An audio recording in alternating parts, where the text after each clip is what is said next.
Howdy DP, Derek Parker here, NBA draft analyst, writer, videographer, YouTuber, savant, aficionado, the list goes on. I am going to start jumping into the 2024 NBA draft class.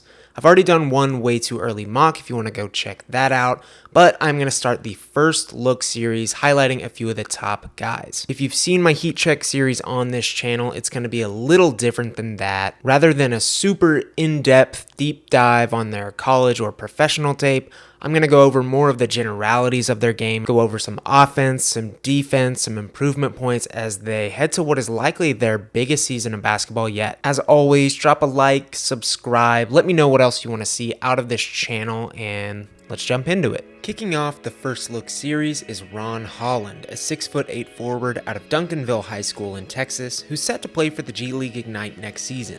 Holland ranked as the number 2 player in the entire 2023 high school class per RSCI, topping out at number 1 on 247 Sports, 2nd on ESPN, 3rd at On3, and 5th on Rivals.com. He had his pick of colleges, with a list including Gonzaga, Kentucky, Texas, USC, and more. He initially committed to play for the Longhorns, but after an unexpected coaching change, he decommitted and decided to play alongside several other top prospects on the G League Ignite. And I'm not going to be projecting much in these first look series, but as an aside, I am going to have him as my personal number 1 prospect in the entire class heading into the season. The genetic makeup of who Ron Holland is as a basketball player is centered around his athleticism, which on offense shines through his first step, burst, adaptability when changing speed or direction, and to top it all off, his vertical leaping. Holland is best offensively with the ball in hands. He's got a relatively advanced handle for his combination of size, strength, and athleticism,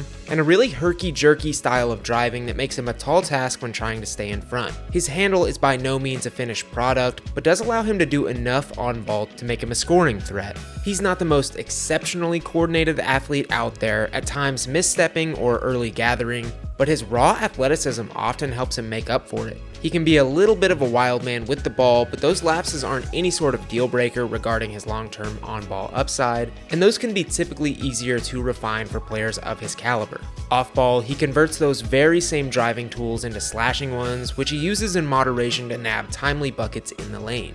Working from the inside out, he's strongest as a finisher inside, using that creative poke and prod system to weave his way to the paint and finish with tenacity.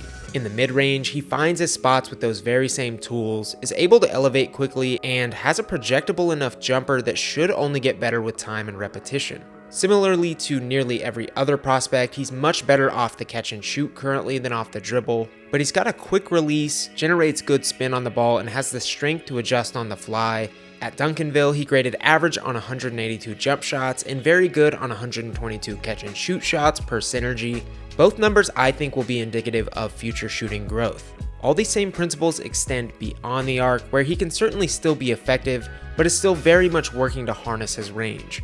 I do think in terms of toolsy forwards, he actually has a much better starting point than most though in terms of a perimeter game. Additional offensive high points are his transition game, which is really good considering his general athleticism, and his simple but effective passing game, which should come along nicely considering his potential gravity as a scorer. His original commitment to Texas raised some questions about his offensive fit and if he'd be allowed to thrive. With the Ignite, however, the more spaced out, professional style of play should lend itself better to Holland's overall game, and if the liberation and subsequent drafting of players like Jalen Green, Jonathan Kuminga, and Scoot Henderson tells us anything, Holland should have plenty of leeway to get creative and show out in the G. Things to be on the lookout for offensively in his upcoming season with the Ignite are: can he function as an offensive hub, therefore raising his ceiling in the process? Can he show clear progression in refining his driving and slashing game? And can he generally improve his numbers from range? For as good as Holland can be offensively, defense could very well be where he shines through the most professionally next season and down the line. Most simply, he's going to have every tool in his arsenal to become an elite defender in the NBA. The very same athleticism that allows him to create on the offensive end makes him an absolute menace on the defensive end of the court. The 7-foot wingspan, quick-fire movement speed, and change of pace helps him to hound players on ball. His length can be absolutely suffocating at the point of attack. He has great overall instincts, generating steals, clogging lanes, and his leaping ability allows him some pretty acrobatic blocks. At 6'8" with a plus wingspan, he should be more than capable of playing and defending both forward positions. And I think long term, his quickness will really allow him to keep up with smaller, quicker forwards and even guards too. And to tie his whole defensive package together, and his overall game for that matter, he appears to have a huge care factor, which goes a long ways when scouting players this early. He has a constant motor and absolutely gets after it. He should have no problem shining through for the Ignite on the defensive end of the court this season, and even more, I think versatility, impressive point of attack defense, defensive playmaking, and more is a perfect skill set for the modern NBA. Again, I'm almost assuredly going to have Holland as my number 1 heading into the season. I think his combination of athleticism, length, flexibility while moving, and more makes him very toolsy, and I think he puts those tools to good use with a projectable offensive package, an already noticeably strong defensive game, and a high motor on both ends. His floor feels like a pretty impactful two-way slasher, and his ceiling could very well be potential offensive hub, secondary playmaking with anchor-level defensive chops. And I think those things make Holland the rare case of high floor, high ceiling prospect. I'm super excited to tune into his season with the Ignite, where he'll play alongside other top prospects in Matas Bazelis, Izan Almanza, Thierry Darlan, and more. There's a chance that with that much talent, he's not going to be able to push through as an offensive focal point, but again, his style of basketball lends itself to purely positive impact, which I am certain he will have for the Ignite next season. Please, drop a like.